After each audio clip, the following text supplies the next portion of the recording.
Well, good morning. Hi, Carly. Hi.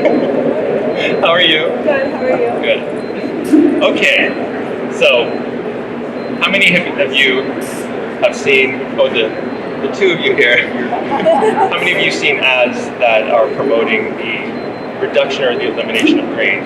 Have you seen pictures of sad faces of bread, giving you the perception that breads and grains are not part of a healthy diet? You've seen those. I go to parties, even family comes up to me and says, should I really be eating bread? I think bread makes me fat. I think bread makes me feel bloated. And then there was one of my favorite ones. There was a study that was done a few years ago. It says that sandwiches, and the media picked it up as sandwiches are ruining your diet. And it wasn't necessarily the ingredients in the sandwich that were targeted, it was the bread. Again, bread gets a lot of negative attention. So we'll talk more about that in a sec.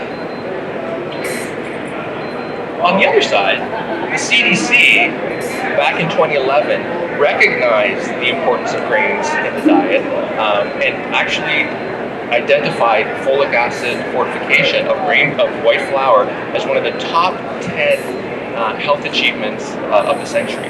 And the reason that's done is to prevent neural tube defects. And because of the simple addition of folic acid to grain foods, there's been a 36% reduction in neural tube defects up until 2006. If you look at more current data, that number is actually closer to 70%. And for those of you who are not familiar with neural tube defects, those are birth defects associated with the brain and the spinal cord. And that tends to happen in the first month of pregnancy. So even in many cases, women don't know that they're pregnant, and if they don't have enough folic acid or folate in their system, then they're at risk of delivering babies with neural tube defects. So why are grains getting all this negative attention, and why are Hollywood celebs, so many people are calling for the reduction or the elimination of grain foods in the diet? So we thought, okay, what if we looked at this? And there's no study that has examined what would actually happen in terms of diet and health quality and diet quality. So we looked at a study, and we used data from the National Health and Nutrition Examination Survey. So that's a database that's collected every 2 years by the American government, and they look at how much food people eat. They take measurements, health measurements like blood pressure, urine samples. They monitor cholesterol levels. It's a very rich database. So we actually used this database, and we said, okay, well, what if we eliminated 25%, 50%, and 100% of all breads in the diet? Okay? What if we did that with breads and cereals? And what if we did that with all grain foods? What would happen? What would the diet look like? So let's look at folate, for example. We talked about folate and the importance of folate in the diet. If you look at the diet as currently consumed, even with all of the breads and grains in the diet, still 27.7 million people are not meeting recommendations for folate. Okay?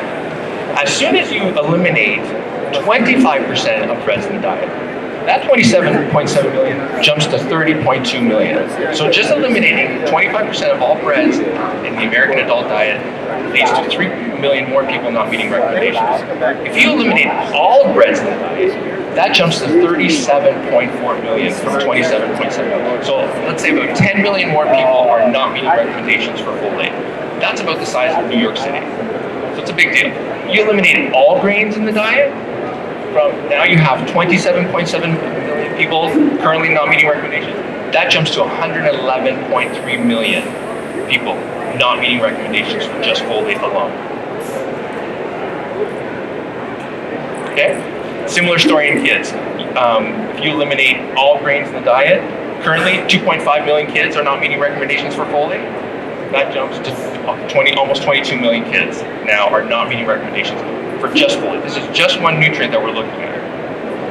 And again, I'm stressing folate because CDC recognized it as being important, especially for neural tube defects. There is a study that was just done last year that it was at the University of North Carolina that actually showed that women who consume low carbohydrate diets actually have half the levels of folate in their bodies versus women who don't reduce carbohydrates. the authors actually found that women with restricted carbohydrate intake have 30% more likely to deliver babies with neural tube defects. This is the first time. So if we look back to 1998, remember I mentioned there's been almost a 70% reduction in neural tube defects.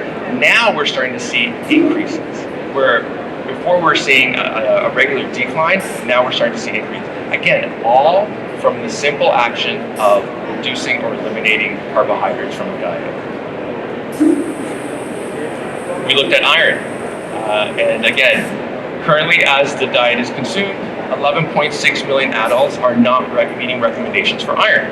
If you look at the green bar, or if you look at, the blue bar, 100% of all breads from the diet, that number jumps to 14.7. So from 11.6 million people not meeting recommendations for iron, you're now jumping to almost 15 million people just from bread, just from eliminating all bread in the diet. If you eliminate all grains in the diet, that jumps to 37.9 million. So from 11.6 million not meeting recommendations for iron, you're almost at 40 million adults not meeting recommendations for iron just from eliminating all grains from the diet. Again, children, very similar story. Look at this. 1.7 million kids right now are not meeting recommendations. Even though that's a big number, it's still in the big scheme of things, it's actually pretty good because kids are still eating grain foods. But if you eliminate grain foods, so the breads and cereals in the diet, that number jumps to almost 40 million kids now. 1.7 to 40 million kids not meeting recommendations for iron. Magnesium. Magnesium has been identified as a shortfall nutrient in the American population, meaning that Americans are not getting enough of magnesium in their diet. Currently, 118 million adults are not meeting recommendations for magnesium. You take all grains out of the diet, that jumps to nearly 160 million. Again, this is just looking at magnesium. Similarly, in children, if you look at percentages, currently 34% of the children population in the States are not meeting recommendations for magnesium. You eliminate grains, that jumps to 44%. That translates to millions of kids not meeting recommendations. Zinc. You don't hear too much about zinc, but zinc plays a very important role in the immune system, in particular wound healing. Currently, 36.3 million adults are not meeting recommendations for zinc. You eliminate grains in the diet, 70.8 million, jumps from 36 million to almost 71 million people not meeting recommendations for zinc. Interesting, if you just look at bread, eliminating all bread in the diet, you jump from 36 million people not meeting recommendations for zinc to 42.6 million people. That's just from one food group. And again, a similar story in children. Currently, about 6 million kids in the US do not meet recommendations for zinc. You eliminate breads, that jumps to 6.7 million. You eliminate breads and cereals, that jumps to 12.2 million. And you eliminate all grains, that jumps to almost 16 million kids are now not meeting recommendations for zinc. Thiamine. Currently, thiamine, 14.7 million adults not meeting recommendations for thiamine. You eliminate 25% of breads, that jumps to 16.5 million. You eliminate all breads in the diet, that jumps to almost 25 million adults are now not meeting recommendations for thiamine. You look at all grains, it jumps from 14.7 million to almost 75 million people now are not meeting recommendations for grains. Again, similar story in kids. Currently, it's under 1 million kids who are not meeting recommendations for thiamine, but you eliminate all grains and that jumps to nearly 10 million kids now are not meeting recommendations. So then we thought, okay, let's turn this around. What happens if we add certain nutrients back into breads and cereals? So instead of eliminating the food, what happens if we look at breads and cereals as an opportunity to increase nutrients in the diet? So I've highlighted potassium here because potassium has actually been identified as a nutrient of public health concern by the American government.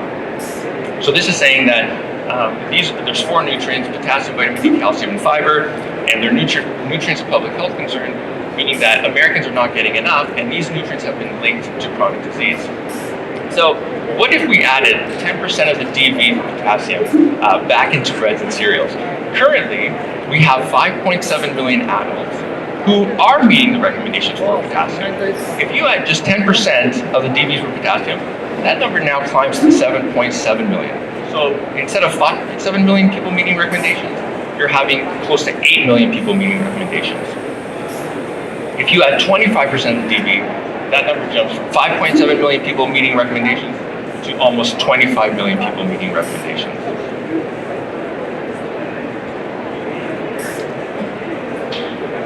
Similar story in children. Currently, 510,000 kids in the United States are meeting recommendations for potassium. If you add 25% of the DV for potassium into breads and cereals, that jumps to now 6.5 million kids are meeting recommendations for potassium. So again, shows you opportunities for the grain and bread industry. Vitamin D. I think there's very few people who actually meet recommendations for vitamin D. Currently, in the current diet, if we're looking at adults, 215 million adults are not meeting recommendations for vitamin D, or for vitamin D. If you add 25% of the DV for 25% DV of vitamin D into breads and cereals, that number drops to 193 million. If you add 100% of the DV for vitamin D, you now have 102 million people. So again, shows drastic improvements. A similar story in children. So right now, 64.4 million kids are not meeting recommendations for vitamin D.